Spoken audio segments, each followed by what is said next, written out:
The moment I stepped through that mahogany door, I knew I had made either the best decision of my life or the worst mistake imaginable. Patricia Whitmore's face twisted into something between a smile and a grimace, like she had just bitten into a lemon while trying to pose for a photograph. Her eyes traveled down my simple navy dress, my modest flats, my drugstore earrings, and I watched her mentally calculate my net worth and find me worthless. She leaned toward her son, my fiancé Marcus, and whispered something she thought I couldn't hear, but I heard every word. She said I looked like the help who had wandered in through the wrong entrance. And that's when I knew this dinner was going to be very, very interesting. My name is Ella Graham. I'm 32 years old and I have a confession to make. For the past 14 months, I've been keeping a secret from the man I was supposed to marry. Not a small secret like eating the last slice of pizza and blaming it on the dog. Not a medium secret like the fact that I still sleep with a stuffed animal from childhood. No, my secret was that I make $37,000 a month. Before taxes, it's even more obscene. After taxes, it's still the kind of number that makes accountants do a double take and ask if there's been a mistake. I'm a senior software architect at one of the largest tech companies in the Pacific Northwest. I've been writing code since I was 15, sold my first app at 22, and have been climbing the corporate ladder ever since. I hold 3 patents. I've spoken at international conferences. I have stock options that would make your eyes water. And Marcus thought I was an administrative assistant who could barely afford her rent. I never actually lied to him. When we met at a coffee shop 14 months ago, he asked what I did, and I said I worked in tech. He nodded like he understood, then asked if I handled the scheduling for the executives. I smiled and said something vague about supporting the team. He filled in the blanks himself, and I just never corrected him. Why would I do something like that? Why would I let the man I was dating, the man I was falling in love with, believe I was struggling financially when I could have bought his car 10 times over? Because I learned something a long time ago from the most important person in my life. My grandmother raised me after my parents passed when I was 7. She lived in a modest house in a quiet neighborhood, drove an older car, shopped at regular grocery stores, and never wore anything flashy. She taught me to cook simple meals, to appreciate small pleasures, and to never judge my worth by the number in my bank account. What I didn't know until she passed, when I was 24, was that my grandmother was worth several $1,000,000. She had built a small business empire in her youth, invested wisely, and chosen to live simply because she believed that character was more important than appearance. She left me everything, along with a letter that I still keep in my nightstand. In that letter, she wrote something I've never forgotten. She said that a person's true character only shows when they think no one important is watching, when they believe you have nothing to offer them, when they think you're beneath their notice. That's when you see who they really are. So when Marcus invited me to dinner at his parents' estate, when he hinted that this might be the night things got serious, when he mentioned that his mother was very particular about first impressions, I made a decision. I would give the Whitmore family the test my grandmother had taught me. I would show up as the simple, unassuming woman they expected. I would wear modest clothes and drive my old car and speak humbly about my circumstances, and I would watch. I would watch how they treated someone they thought couldn't help them, someone they thought was beneath them, someone they thought had nothing to offer. And before you judge me, before you think I was being manipulative or deceptive, let me ask you something. Have you ever wondered what your partner's family really thinks of you? Have you ever had that nagging feeling that the smiles are fake and the compliments are hollow? Have you ever wanted to know the truth? Even if it might hurt, I wanted to know. I needed to know. Because I wasn't just considering marrying Marcus, I was considering marrying into his family. And families, as my grandmother also taught me, are forever. Now, before I go on with this story, I just want to take a quick moment. If you're enjoying this so far, would you please hit that like button and drop a comment telling me where you're watching from and what time it is there? I love reading those comments. Seeing people from all over the world tuning in at all hours. It means more to me than you know. Okay, back to the story. The Whitmore estate was exactly what I expected, and somehow still managed to surprise me with its excess. The driveway alone was longer than some streets I've lived on. The gates were wrought iron with gold accents, because apparently regular iron wasn't pretentious enough. The lawn was manicured with the kind of precision that suggested someone measured each blade of grass with a ruler. As I drove my 12-year-old Subaru Outback up that pristine driveway, I caught a glimpse of myself in the rear-view mirror. Simple makeup, hair pulled back in a low ponytail, my grandmother's small gold studs in my ears, the only jewelry I wore. I looked exactly like someone who didn't belong here. Perfect. Marcus met me at the door with a kiss that felt slightly performative, like he was doing it for an audience. His eyes flicked to my dress, my shoes, my lack of accessories, and I saw something in his expression that I had never noticed before. Embarrassment. He was embarrassed by how I looked. I filed that observation away for later. Inside, the house was a monument to new money trying desperately to look like old money. Crystal chandeliers hung from every ceiling. Oil paintings in gilded frames lined the walls, though I noticed they were prints, not originals.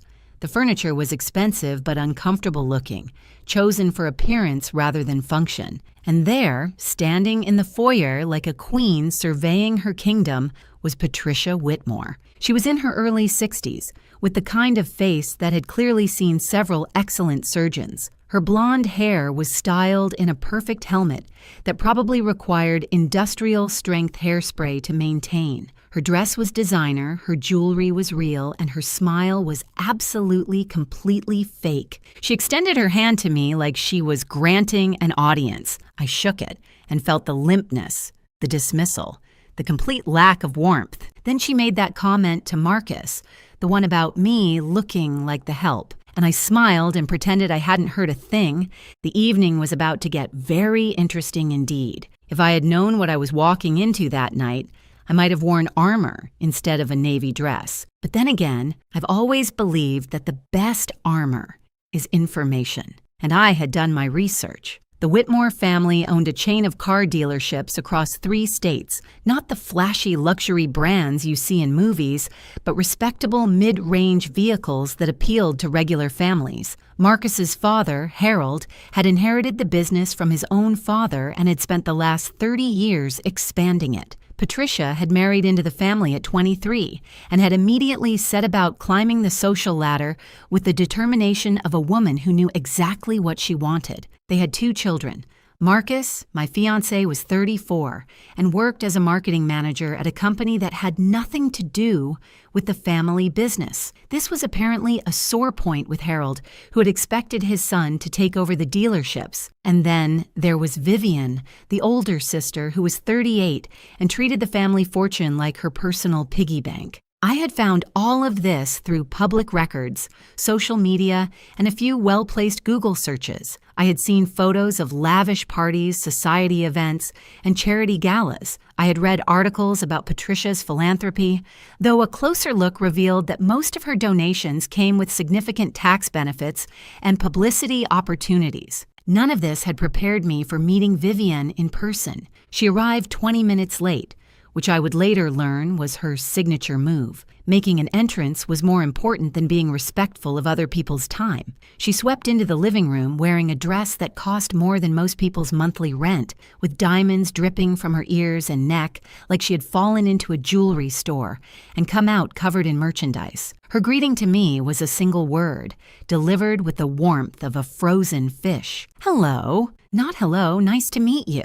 Not hello, Marcus has told us so much about you. Just hello, with a slight curl of the lip that suggested she had smelled something unpleasant. I smiled and said hello back. She turned to her mother and began a conversation that pointedly excluded me, discussing some charity event and whether the florist had been fired yet for last month's debacle. I stood there, holding the glass of water I had been offered, feeling about as welcome as a vegetarian at a steakhouse. Marcus hovered nearby, looking uncomfortable but saying nothing. That was the second observation I filed away. Harold Whitmore was a different creature altogether. He was a large man, the kind who had probably been athletic in his youth but had since surrendered to the comforts of wealth. He shook my hand with a grip that was meant to be impressive but just felt tired. His eyes were shrewd, though, and I noticed him watching me with something that might have been curiosity. There was another guest at this dinner, someone I hadn't expected, an older gentleman named Richard Hartley,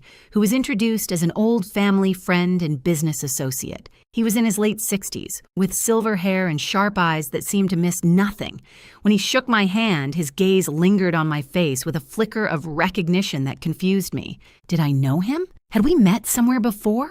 I couldn't place him, and he didn't say anything, but throughout the evening I would catch him staring at me with that same puzzled expression. Patricia led us into the dining room, which was decorated like someone had been given an unlimited budget and zero taste. The table was long enough to host a royal banquet. The chairs were upholstered in what I assumed was real silk, and the place settings included more forks than I had ever seen outside of a restaurant supply store. I counted them.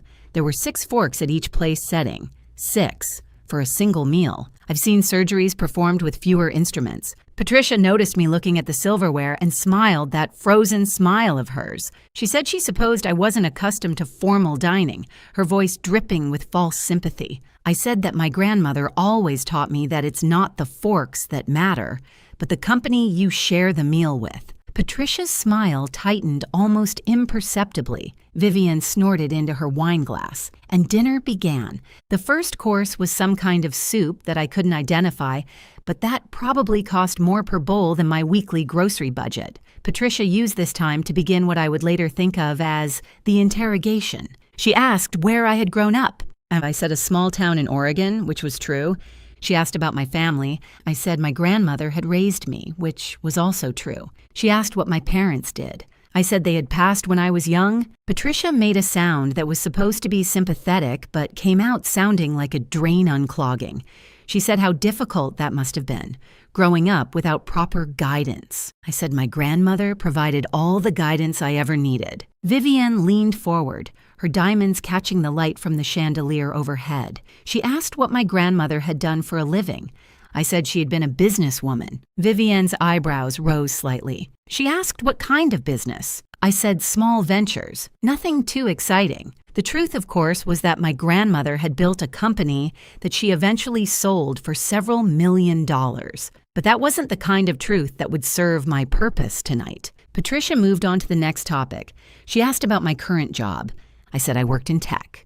She asked if I was a secretary. I said I was more of a support role. Patricia nodded knowingly, as if this confirmed everything she had already decided about me. She said that was nice, that every team needed support staff. Marcus shifted uncomfortably in his chair, but still said nothing. And that's when Vivian decided to bring up Alexandra. Alexandra. The name dropped into the conversation like a stone into still water, sending ripples across the table. Vivian said the name so casually, as if she were mentioning the weather or the quality of the soup. She said she had run into Alexandra last week, that she was doing wonderfully, that her family's business was thriving.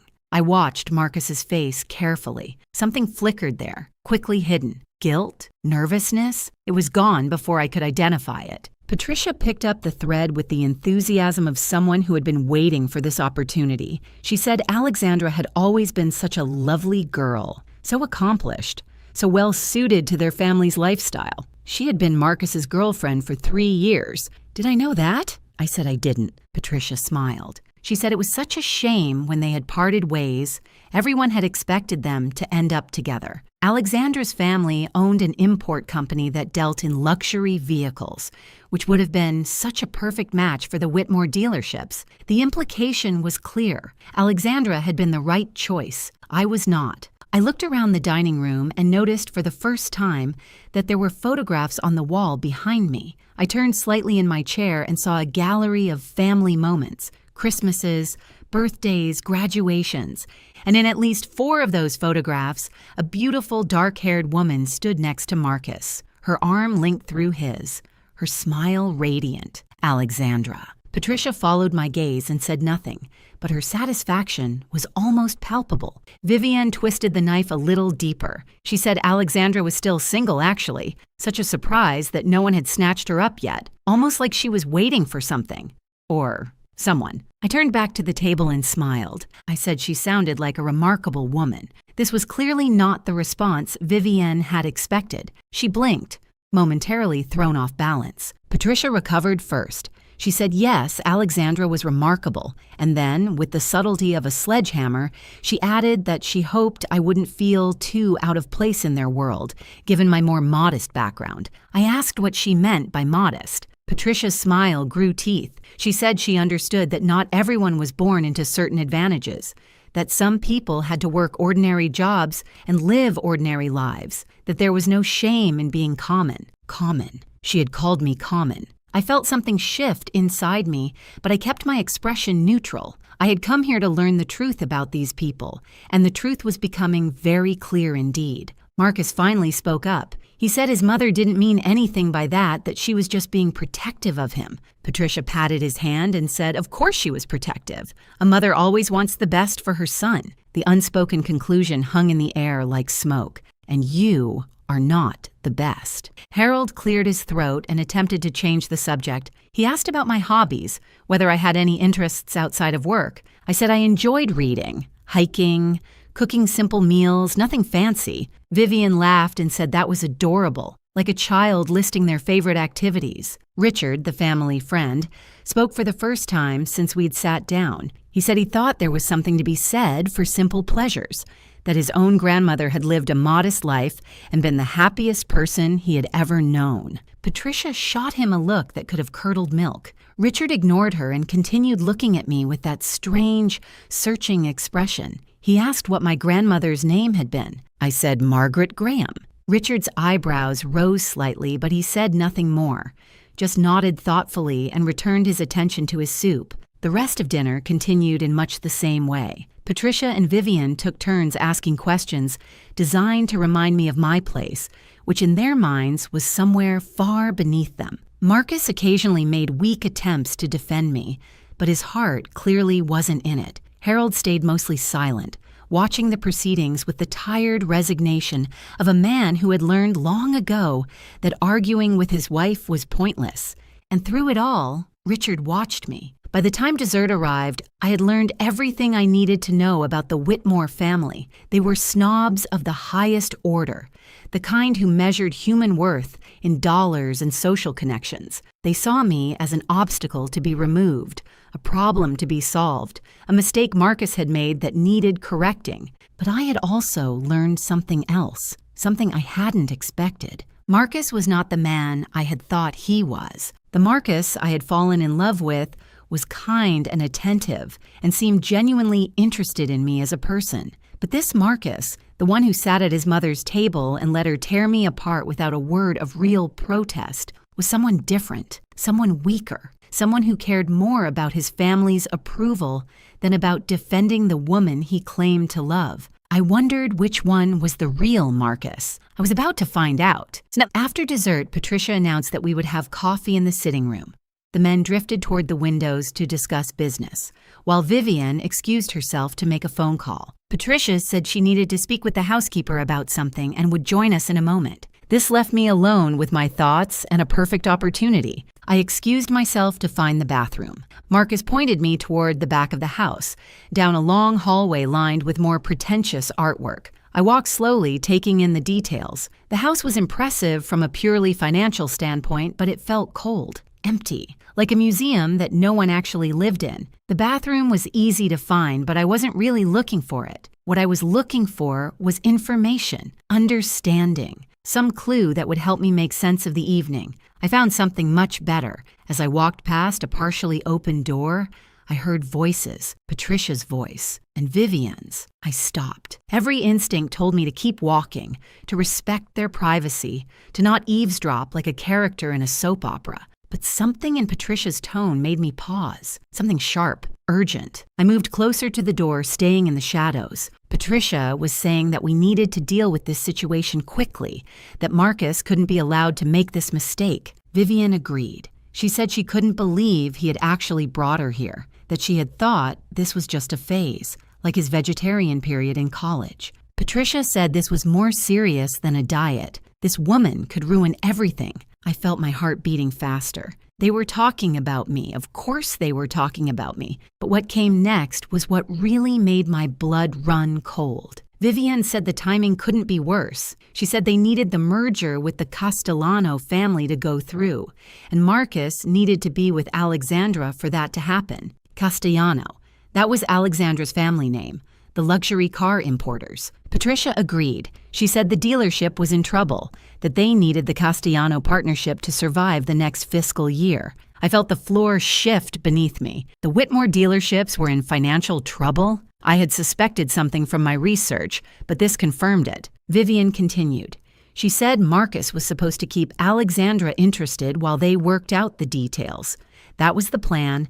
Alexandra's family would invest in the dealerships, and in return, they would get access to the Whitmore distribution network. Patricia said Marcus had assured her that he was keeping his options open with Alexandra. Options open. While he was proposing to me, I leaned against the wall, my mind racing. This wasn't just snobbery. This wasn't just a family who didn't like their son's girlfriend. This was calculated, strategic. Marcus wasn't just a weak man who couldn't stand up to his mother. Marcus was using me. But for what? Why keep me around if Alexandra was always the plan? Vivian answered my unspoken question. She said Marcus was such a fool. He actually seemed to like this little secretary, this nobody. He was supposed to use her as a placeholder until the deal with Alexandra was finalized, but he was getting attached. A placeholder. That's what I was, a placeholder. A distraction. Someone to keep Marcus occupied while the family worked out their business arrangements. Patricia said they would handle it. She said they would make the engagement announcement tonight, get Marcus publicly committed to this girl, and then find a way to break them up before the wedding. Once they had Alexandra secured, they would discover some terrible secret about me that would justify ending the engagement. Vivian asked, "What terrible secret?" Patricia said they would invent one if necessary. I stood in that hallway, frozen, listening to two women plan the destruction of my relationship like they were planning a dinner party. And then Vivian said something that made everything even worse. She said at least the girl was too stupid to suspect anything, that Marcus had picked well in that regard. She was naive, trusting, probably just grateful that someone like Marcus had noticed her at all. Patricia laughed and agreed. I stepped back from the door, moving silently down the hallway. My hands were shaking, but not with hurt, with anger. They thought I was stupid. They thought I was naive. They thought I was so desperate for love that I would accept whatever crumbs they threw my way. They had no idea who they were dealing with. I found the bathroom, splashed some cold water on my face, and looked at myself in the mirror. The woman looking back at me was not broken. She was not devastated. She was thinking. I had come here tonight to test Marcus's family, and they had failed spectacularly. But the test had revealed something I hadn't expected. Marcus himself was part of the problem. He wasn't just caught between me and his family. He was actively deceiving me. The question now was what to do about it. I could confront him. I could walk out there right now and tell everyone exactly what I had heard. I could create a scene, expose their plans, and leave this house forever. But that would be too easy, too quick. They would dismiss me as emotional, dramatic, bitter. They would tell themselves that I was just proving their point about me. If I was going to respond to this betrayal, I would do it my way, on my terms, with a plan that they would never see coming. My grandmother had taught me many things, but one lesson stood above all others. She said that when someone underestimates you, they have given you a gift, the gift of surprise. Patricia and Vivian had just given me the greatest gift of all. They had no idea what I was capable of. I fixed my makeup, smoothed my hair, and walked back to the sitting room with a smile on my face. The game was just beginning. When I returned to the sitting room, something had changed. The furniture had been rearranged slightly, the lighting adjusted. Patricia was standing by the fireplace with a look of barely concealed anticipation. Harold had positioned himself near the doorway, looking uncomfortable. Vivian was pretending to examine a painting, but I caught her glancing at Marcus with a smirk. And Marcus was standing in the center of the room, looking nervous.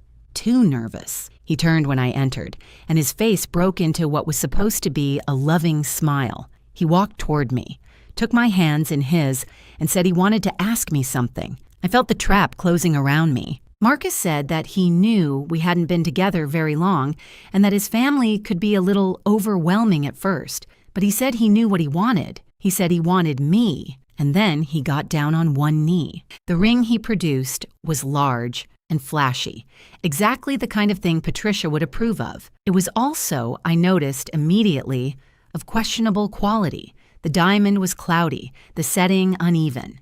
It was the kind of ring that looked impressive in dim lighting, but would reveal its flaws in the harsh light of day, much like the man holding it. Marcus asked me to marry him. Behind him, Patricia was beaming. This was clearly the plan, the first step in their strategy. Get Marcus publicly committed to me, then find a way to dispose of me later. In the meantime, they would use the engagement to keep Alexandra waiting, dangling the promise of Marcus while they worked out their business arrangements. I understood all of this in the space of a heartbeat. I also understood that I had a choice to make. I could say no. I could reject this proposal from a man who was using me in front of a family who despised me. I could walk out with my dignity intact and never see any of them again, but that would end the story too soon. I thought about what I had heard in the hallway. I thought about their plans to invent some scandal about me. I thought about how they saw me as stupid, naive, disposable. And I thought about how satisfying it would be to show them exactly how wrong they were. So I said yes. Marcus slipped the ring on my finger, and Patricia began clapping like she was at a theater performance. Vivian offered her congratulations with all the warmth of a January morning in Alaska. Harold shook Marcus's hand and told him he had done well. Richard caught my eye from across the room. There was something in his expression, something knowing, like he suspected that this story had a few more chapters to go. I smiled at him, and he smiled back. The rest of the evening passed in a blur of champagne and false congratulations. Patricia talked about engagement party planning. Vivian discussed venues.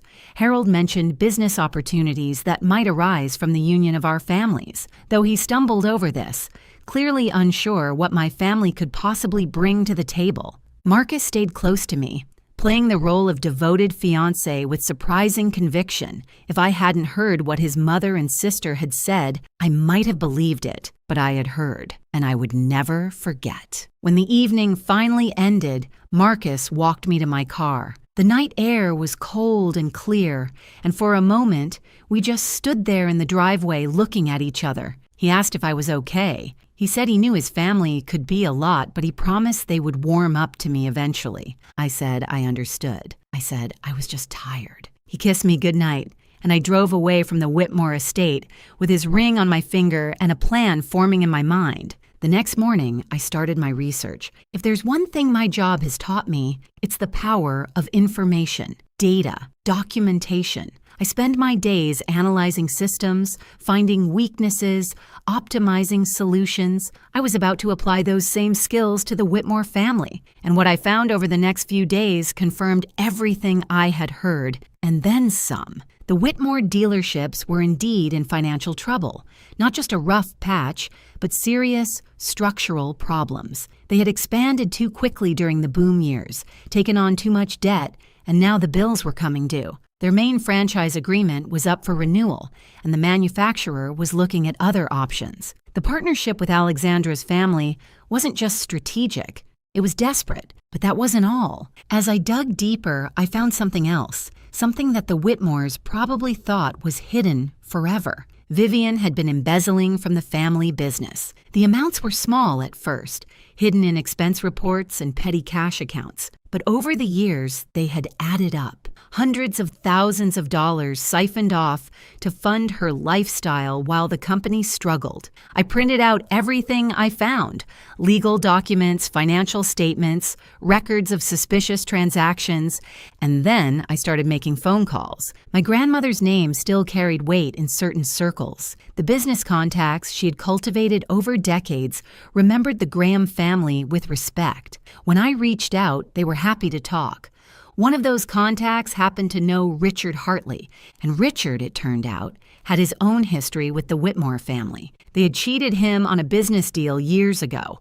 Nothing illegal, just unethical enough to leave a bitter taste. He had been waiting for an opportunity to even the score. I was about to give him that opportunity. Before we continue, I just want to say something from my heart. This channel means so much to me, and every single like, every comment, every subscription helps more than you know. If you're enjoying this story, would you please take just 2 seconds to hit that subscribe button? It really makes a difference. Thank you. Now, back to what happened next.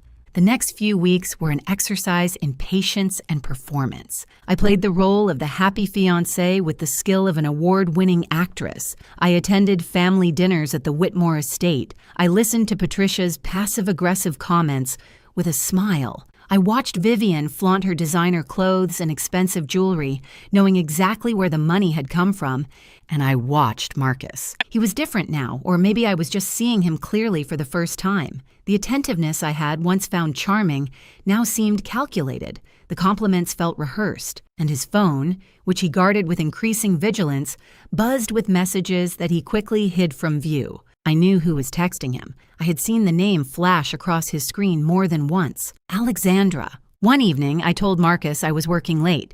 Instead, I parked near the restaurant where he was supposed to be meeting a client. He wasn't meeting a client, he was meeting her. I watched through the window as they sat together at a corner table, their heads close together, their body language unmistakably intimate. At one point, he took her hand across the table. At another, she laughed at something he said and touched his face. I took photographs, not because I needed evidence for any legal purpose, but because I wanted to remember this moment. I wanted to remember exactly who Marcus Whitmore really was. He wasn't just weak.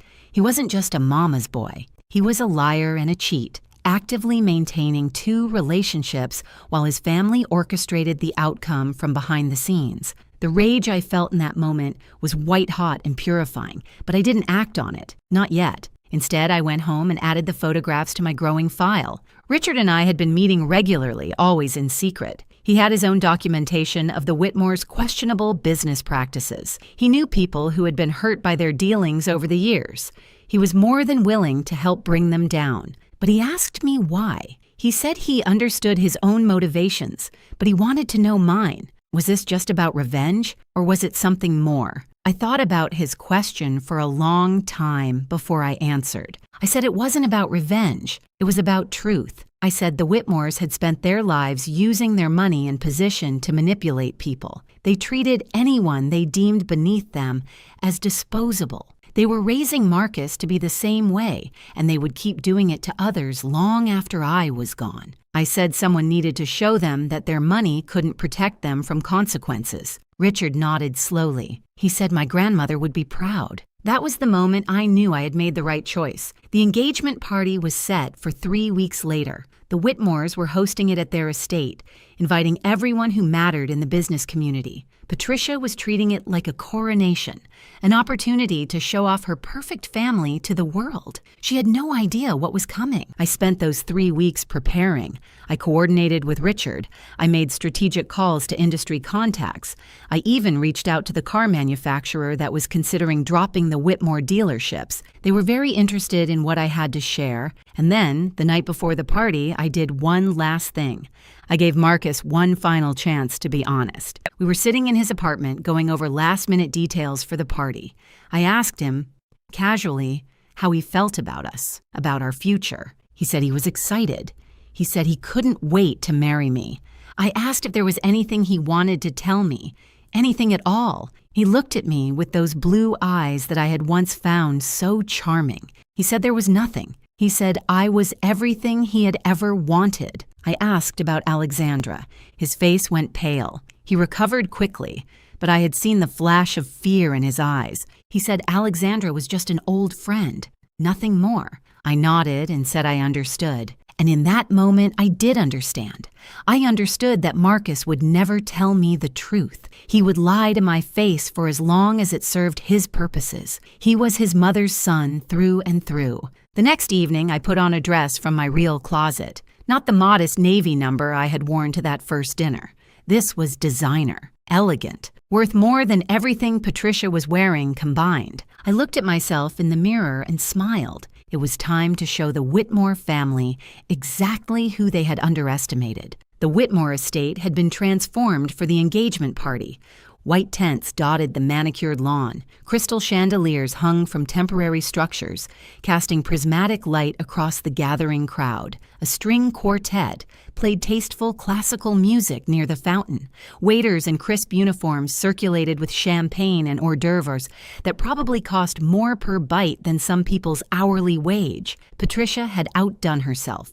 This wasn't just a party, this was a statement. I pulled up in my usual Subaru, watching the valet's expressions as they tried to reconcile my modest vehicle with the parade of Mercedes and BMWs that had preceded me. One of them actually asked if I was with the catering company. I smiled and handed him my keys. The walk from the parking area to the main tent felt like a runway. With every step, I shed the persona I had been wearing for the past 3 weeks, the nervous girlfriend, the grateful fiancé, the simple woman who should be thankful for Patricia Whitmore's grudging acceptance. Tonight, I was Ella Graham, the real one. My dress was a deep emerald green, custom fitted by a designer whose name was whispered in fashion circles with reverence. My jewelry was understated, but unmistakable to anyone who knew quality. My grandmother's diamond pendant hung at my throat, a piece that had been appraised at more than most cars cost. My watch was a limited edition that only 50 people in the world owned. I had spent the past 14 months hiding who I was. Tonight, I would stop hiding. The first person to notice me was a woman I didn't recognize, someone's wife or girlfriend standing near the entrance to the main tent. She looked at me, did a double take, and then whispered something to her companion. They both stared. I kept walking.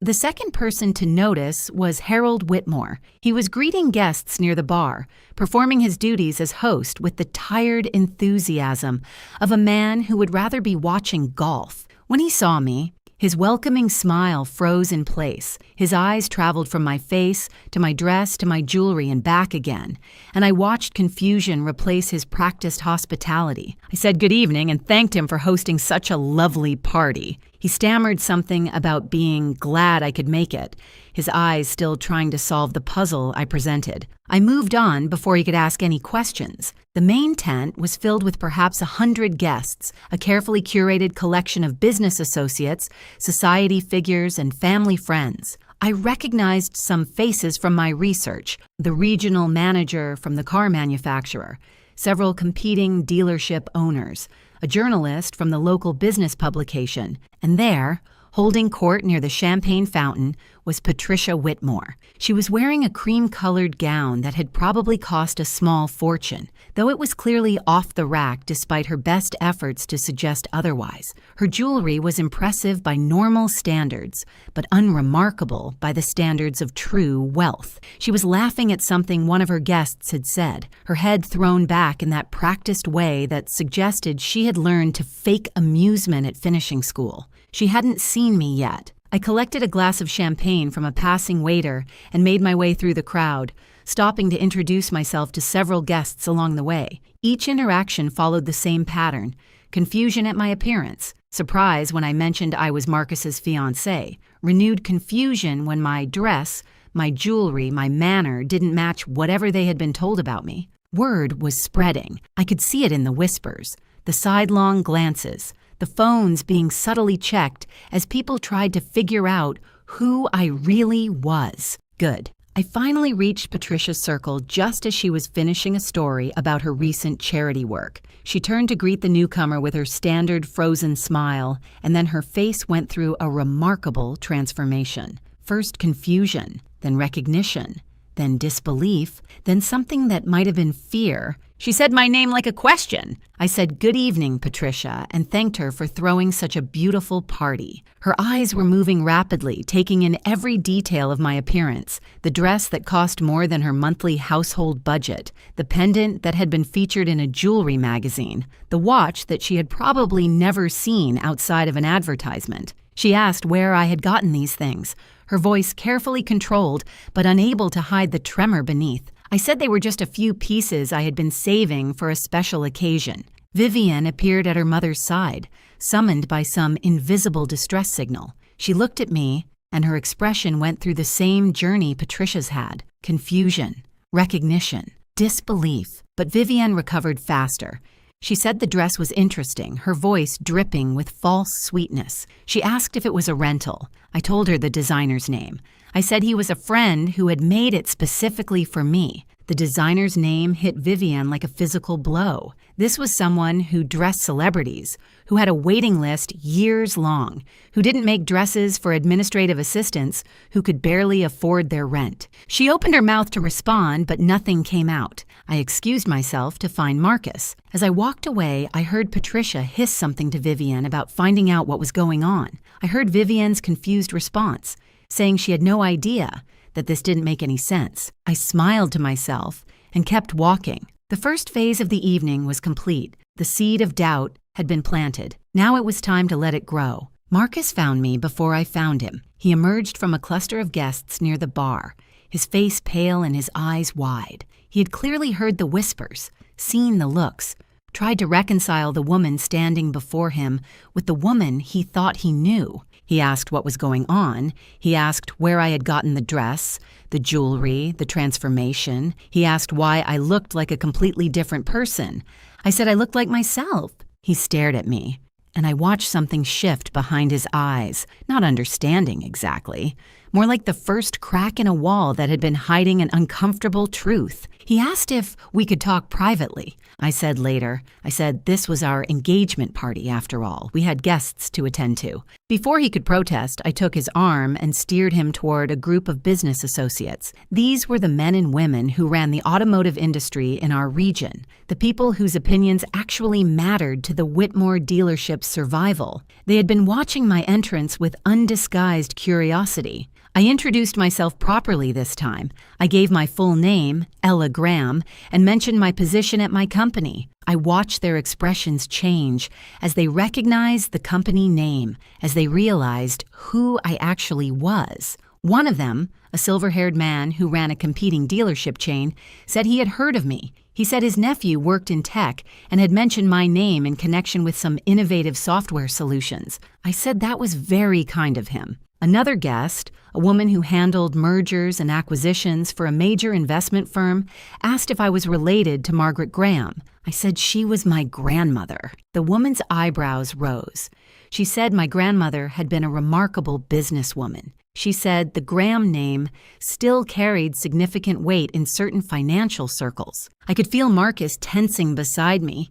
He had no idea what any of this meant. He'd never asked about my family beyond the most superficial questions. He had assumed poor meant unimportant, and he had never bothered to look deeper. His mistake. The evening continued, and with each conversation, the truth spread further. People were talking, checking their phones, confirming details. The narrative was shifting beneath the Whitmores' feet, and they didn't know how to stop it. Richard arrived about an hour into the party. He found me near the rose garden, momentarily alone, while Marcus was pulled away by his father for some urgent conversation. Richard said the manufacturer's representative was here.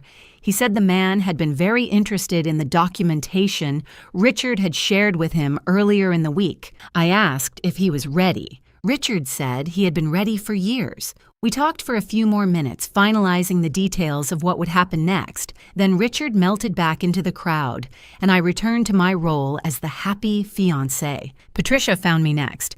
She had regained some of her composure, though I could see the strain around her eyes. She pulled me aside with a grip that was stronger than necessary and demanded